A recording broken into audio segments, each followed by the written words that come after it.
Hey guys, Vanity is back with Card Vanguard as in the Vanity Weekly Reviews because your sorry, this time we're covering more cards from set 5. We finally have the final cards for the Night Rose deck. I think we're getting Hari today as well, or make it Hari later this week along with a new Eugene. That's not going to be in this video, but we'll see what happens then. But for now, let's go into the search and see what we got today.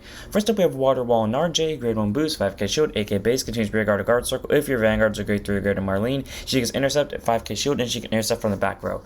Okay, all around pretty solid. Marlene can make a board out pretty easily because, you know, she's lyrical monasterio, so having a 10k interceptor that can do it from the back row while also being a very aggressive AK push in the early game is nice to have. I do like Narjay a lot. I can't wait to test her out in Marlene, and while it's been a while since I've done the DZ set start deck boxes grade 3, ever since it's been a long time since I've done the deck profiles for them, I think I'm interested to do it again, so this is a nice 3/4 for me. Then we have Spring Ignition Zenpaya, so grade 2 and 5k shield, 10k base, auto when put into your soul by your event card's ability during your turn. If you have a grade 3 or greater Vanguard, choose one of your units to give 5,000 power for the turn. Armor pretty solid. It's a new support card that works with Lisa Fail, or like literally anything that soul charges, because it doesn't have to be put from rear guard into soul, it just has to be put to soul via a card ability, so literally anything that soul charges, or, you know, like Lisa Fail who just moves them from rear guard to soul. So all around Zenpaya is a really good and versatile card for a lot of lyrical monasterio, so I think she's a solid 2/3 of. Then we have Stealth Fiend Shishida, so grade 2 and 5k shield, 10k base, continues rear guard to guard circle. If your opponent has cards in their G zone, it gets 5,000 power, 5,000 shield, and then if there's a face-up card in that G zone, this unit gets another 10. This unit gets 10,000 power and 10,000 shield instead. Okay, I don't mind these being like 20k, 15k units, but my main issue with this is it heavily requires your opponent to have a G zone, which means if they don't, you are playing a deck of at least 4 cop, depending on how many you run of this, vanillas. So I'm not against this card, but she gave more cards this skill, so 2/3 if you choose to run it, just because against G-Zone decks, it can be useful with the extra guard power to, you know, help fight against the extra crest power that they get, but I can't really put more reason past that. Then we have Cardinal Fang Tenebria, so grade 1 boost, 5k shield, 8k base. Such an aggressive looking unit for such a defensive skill. Continues rear guard. All of your Shadow Army tokens get auto rear guard when your other unit is attacked. Retire this unit, choose one of your units being attacked, and it gets 5,000 power for that battle. Okay, all around pretty solid. You know, Shadow Army tokens can kill themselves, add numbers, and to my understanding, I think this outs Vermilion, because Vermilion targets everything, and or not everything, but like 2 other units in its attack. And while yes, the Shadow Armies are being attacked, they still allow you to retire themselves to give something else 5,000 power. Someone correct me if I'm wrong on that, but being able to increase the unit's power that's being attacked is nice, and also clear up your board for Shadow Army tokens that you can then replace with normal units and then just call over them with Shadow Army tokens via something like Register Mask is pretty solid. So Tembria is a nice 3/4 depending if you choose to run it. Then we have Cardinal Draco Nirorush, so grade 2 and 5k shield, 10k base, all of them placed on rear guard or guard circle. If you have 2 or more Shadow Army tokens, give it plus 10,000 power, plus 10,000 shield, all run pretty solid, so 20k base and 15k shield. That's pretty solid to have. It's really good offensively and defensively. And then auto when retire from your rear guard circle during your battle phase, add it back to hand. So Shadow Army's got a lot of defensive cards to set, and by a lot I mean 2, but like those 2 cards say a lot, because again, one of them is just continuous give all the Shadow Army tokens free 5k to attack unit skill, and this one just is a 15k shield. So all around pretty solid. I do like them a lot. I don't think I'm going to run them personally in my Orphis build, because my Orphis build is much more offensive, but this one might get a tech, so 2/3 of maybe.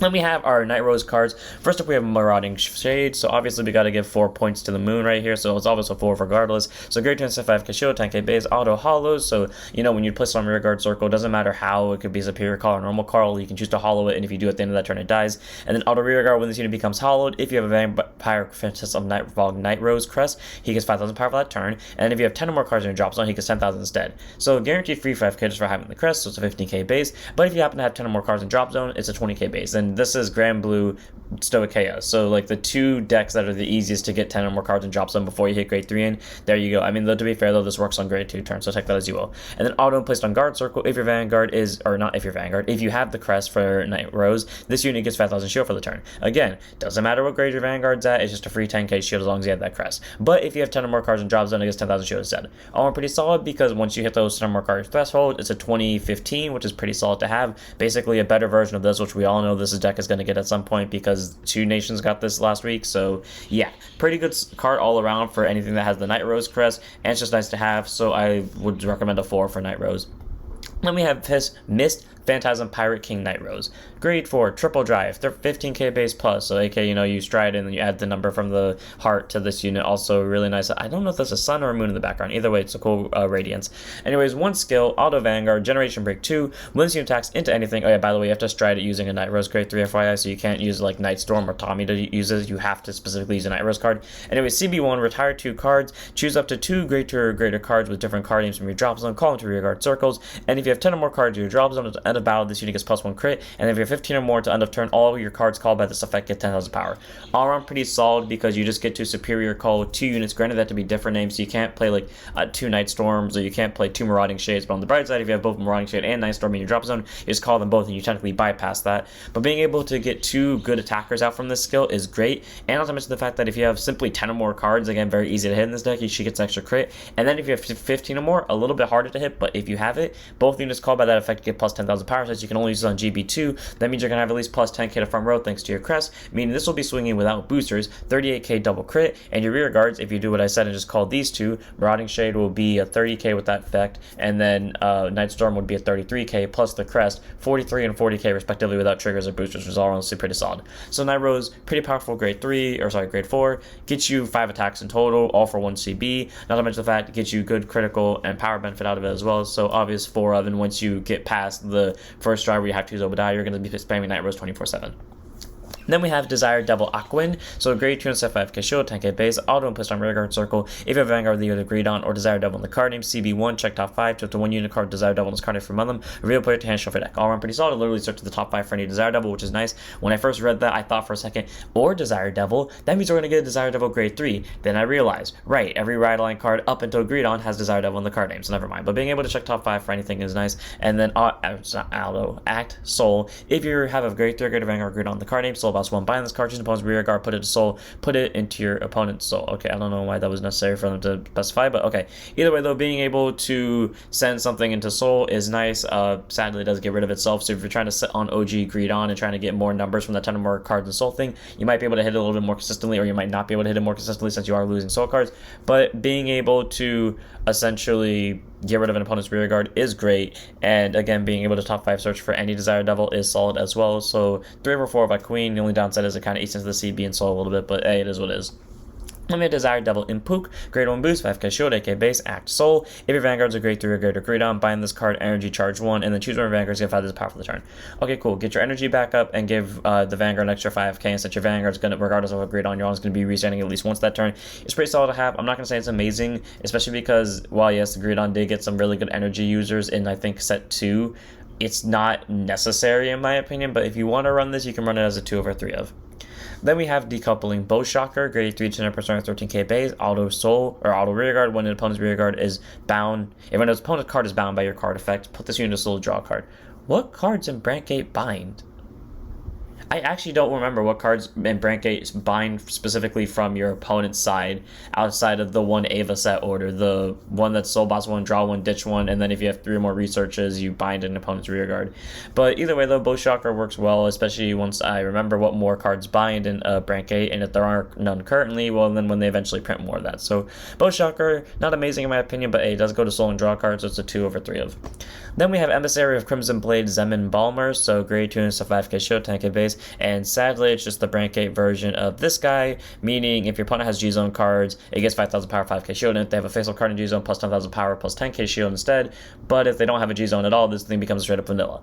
Take that as you will. It's a good looking card in my opinion, and it's nice to have if your opponent does have a G-Zone, but if they don't, well, you're not going to be able to use this, so take it as you will, 2 over 3 of. And now that I officially want to go burn my phone in the fiery depths of hell, let's go ahead and finish the rest of our reviews. First up we have Light Arrows of a Helping Hand 2-log, grade 1 boost, 5k shield, 8k base, getting his rear guard or guard circle. If your Vanguard's a grade 3 grade of Surf also, it's the intercept 5k shield, intercept from back row thing. Arm pretty solid to give Surf also a little bit more benefit to where if you don't want to call a unit to the front row because maybe you don't want to call over a decent attacker because maybe your opponent got triggers, or maybe you're a Kina and you misplay and you accidentally use Surf also skill before you attack with your rear guards, you can call this thing to a back row and get a nice defensive interceptor out of it. All around pretty solid and a really good card for like the cuter pile that can become Surf also, so 3 over 4 of. Then we have Drill Twister Angel, grade 2 set 5k shield, 10k base. Auto rear guard, when this unit attacks, if another rear guard is placed from a zone other than from your hand this turn, soul charge 1. Okay, this thing again is a Keter power card. It literally gets you a free soul charge when you place on any rear guard. So all around, Joltus Rangel, very solid grade 2 to have a 2 over 3 of. Next up we have our final reviewers. First up we have the Leo support card, Swordsman of Twin Steins in Stair, so great on boost, 5k shield, 8k base, auto backward rear guard circle. When your rear guard in the same column as it is bound by the ability of your great 3 greater Vanguard Leo, and the card name stay in this unit. Alright, I really like E-Star a lot. I thought E-Star was going to end up being a restander that only worked when the unit was called in front of it, but being when specify Leo being the Vanguard. But this card adds for a lot more combos, because as long as the unit is bound, it doesn't matter if you call it to a different column or not. E-Star is going to stand as long as the bound unit was the one that's in column. So later on, if you want to use a skill and superior call something to the same column as it via something like, never mind, I was going to say Sequence Wizard, but Sequence Wizard doesn't work like that. But if they did end up printing a card that we could use superior call such as Caribre, we very much can. All around, E-Star is actually an amazing card, especially because it's not a once per turn, so it's like an infinite booster. So E-Star, amazing grade 1, 3 if not a 4 of for Leo. Then we have Night of Piercing Skies, Penna Etc., grade 2 and set 5k shield, 10k base. Can use rear guard during your turn if you're buying someone has a card the same name as this unit in it. It gets 5,000 power, so 15k base, not bad. And then auto rear guard, when your grade 3 or greater Vanguard Leo and the card name is placed, Energy Blast 3, bind this unit, draw a card. Okay, cool. Ends up increasing your buy-in zone, so you can focus on multi-attacking with other units such as E-Dross and getting its benefit out, or just having other units be bound in general. Will also penetrate being able to get you draw cards if you are willing to just spend the 3 EB, since essentially what the energy generator does, but gets you more advantage. All around, pretty solid grade 2, and not to mention the fact it works really well in tandem with Leo's Divine skill. Sadly, won't proc off E-Star's skill, but I mean, it's still a pretty solid grade 2 nonetheless, a 3 if not a 4 of. Then we have Sequence Wizard, who thankfully only takes 1 CB, grade 2 set 5k shield, 10k base, auto placed on rearguard circle during the main phase. If your Vanguard's a grade 3 or greater Leo, CB1, check top 5, just do 1 grade 3 LS card from among them, call to rearguard circle, shuffle the deck. All around pretty solid, just a free top 5 search call card for only 1 CB, which is nice. And then auto rearguard not a once per turn for some reason. When your other unit is bound by your Vanguard's ability, give it 5,000 power for the turn, then you may soul charge 1. All around pretty solid because you can keep spamming binds with Leo's skill, and then if you want to soul charge because maybe you're running on low on soul, because that's what Leo's main problem was back in its first set, then you can soul charge 1 and you don't have to if you don't want to. All around, it's a very good grade 2. My only thing is that I wish it didn't require the Vanguard to bind. I wish it just kind of whoever binds so it could benefit more from penetration, but it's still a very good grade 2 to have nonetheless, so Sequence was a 4 of. Then we have Darkside Princess, grade 2 set 5k shield, 10k base, the last Hari support card that isn't Hari himself. Auto rearguard, and about this unit attached to anything, you may put it to soul. And then auto GB1, and when this unit is placed on rearguard circle from the soul, if you have 3 or more, if you have a grade 3 or greater Vanguard Hari in the card name, give it 10,000 power for that turn. If you have 2 or more face of card you use on, give it 15k instead of 10. Okay, that's just absolutely busted, because you superior call sync from soul, it's automatically a 20k base, and then if you have any 2 face of cards in G zone, which essentially you play this past GB1, it's a 30, or not 30, it's actually, no, yeah, it is a 35k base, because 15 from its skill and then 10k from the crest skill. All around, Darkside Princess, very solid grade 2, and again, it does go to soul, so if you end up just calling her via normal Vex, or you want an early game aggro, and just send her to soul to call her afterwards, yeah, Darkside Princess is a good card for that, so 4 of. And then finally, we have our last card of the day, and that is Dragon Masquerade Hari. So with this, all of the Stride deck cards are done for both Night Rose and Hari. Why does he look so much older here? Anyways, grade 4 triple drive, 15k base, cannot be put in your main deck. Stride Step, the standard discard the main grade 3, for the Stride. And then Magia, Auto Vanguard, GB2, when this attacks into anything, CB1, put 2 of your rear guards into your soul, choose 2 cards of different grades, or 2 cards of different card names from your soul, call into rear guard circle, choose 2 of your opponent's rear guards, send it to soul at the end of the turn, put those called units into soul. Okay, pretty much it does what Night Rose does, but depending on how you look at it, worse or better, because Night Rose got a crit and power on top of it. This one doesn't get the crit and power, but if you're willing to spend the CB for it, this can get you back the Chimera that can then get you back into the rear guard, so you can do more attacks out of it. And I mean, at least you're getting Darkside Princess, who's going to get decent numbers anyways. I'm not saying Hari is great. It could definitely be better, but it isn't bad. So, I mean, it's a 4 because you only have one option, but it's not bad is what I'm getting at. And without further ado, that's it for this week's review, so I hope all of you enjoyed. I'm going to go try out the new Leo cards now, because slowly but surely I'm becoming more of a Leo main, and I hated Leo when she first came out, so that's saying a lot. So see you all in the next one. Don't forget to like, comment, subscribe, join us on Twitch, and don't forget to set up your Vanguards.